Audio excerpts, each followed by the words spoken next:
The doctor's hand trembled, not slightly, not with fatigue.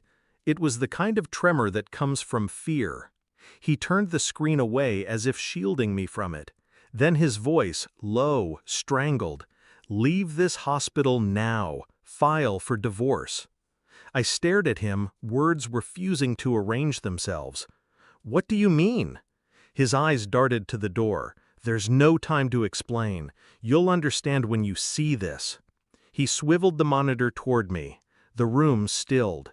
Even the hum of the fluorescent lights seemed to falter. On the screen, our daughter's profile. But etched across her spine, something no genetic accident could explain. An anomaly too precise, too familiar. Recognition slammed into me like ice water.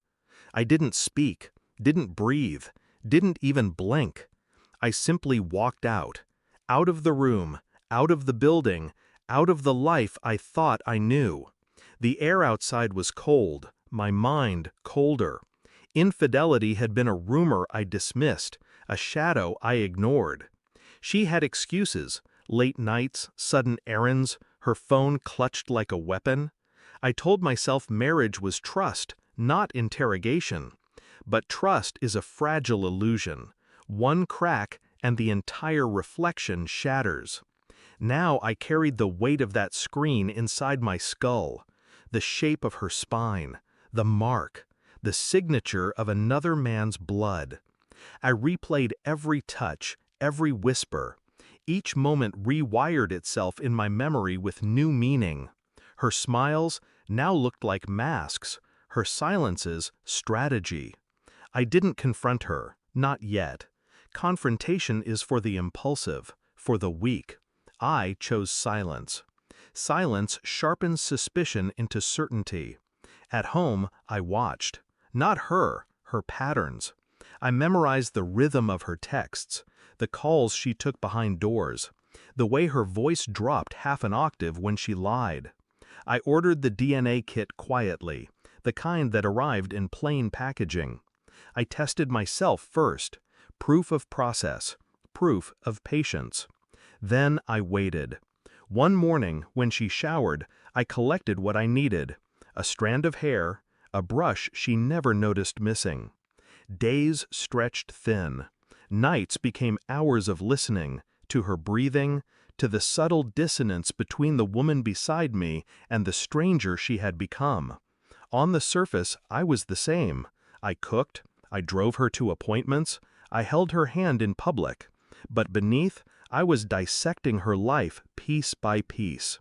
Every truth hides in details, and I was learning to read them all.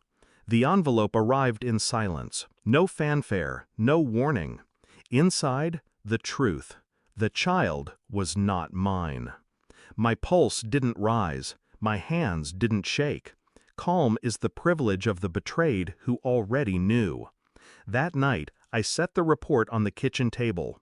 No words, no accusation, just paper, evidence heavier than any scream. She walked in, saw it, froze. "What is this?" Her voice cracked. Her eyes searched mine for mercy. I gave her none. Her lips stammered explanations, impossible, absurd fabrications collapsing under their own weight. I watched, expressionless, detached. Because the moment the truth breathes, love dies. I didn't shout, I didn't curse. I slid my phone across the table, open. Every message she thought she deleted recovered. Every midnight meeting mapped. Every lie pinned like an insect beneath glass. Her breath hitched. Her face drained. She whispered my name like a prayer. I stood, collected my coat. "You'll explain to the lawyer," I said. Not a threat, a verdict. Her knees buckled as I walked past. She reached for me, fingers grazing the air, not my skin. I didn't flinch, because the deepest revenge is not rage, it's absence. I left the house that night, not in anger, in liberation. The street outside was quiet, washed in pale streetlight. My breath hung in the air, steady, controlled. Behind me, Her world collapsed. Ahead of me, mine began again, scarred but sovereign. People imagine betrayal shatters you. They're wrong. Betrayal sculpts you, carves away illusion until only bone remains.